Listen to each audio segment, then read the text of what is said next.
గతంలో ప్రతిపక్ష నేతల ఫోన్లను ట్యాప్ చేశారని బీజేపీ ఎంపీ లక్ష్మణ్ ఆరోపించారు. దుబ్బాక, మునుగోడు, హుజూరాబాద్ ఉప ఎన్నికల్లోనూ ట్యాపింగ్ జరిగినట్లు ఆరోపణలు వచ్చాయన్నారు.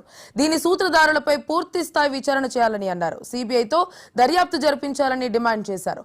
అసలైన దోషులను వదిలిపెట్టవద్దని అన్నారు.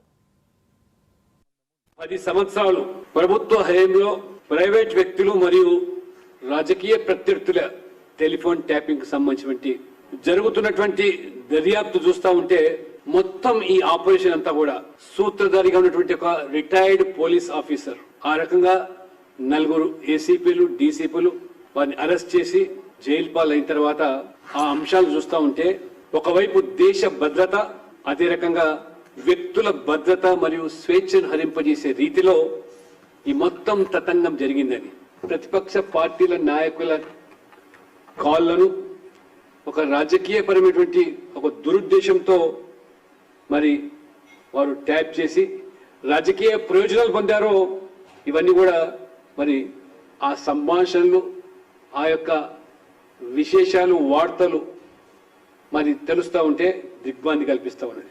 ఇవన్నీ కూడా మరి చూస్తూ ఉంటే మొత్తం అసలు ప్రజాస్వామ్యం తెలంగాణలో ఏ రకంగా ఒక రాచరిక వ్యవస్థకు తెరలేపారో ఇది అర్థం పడుతూ ఉన్నది.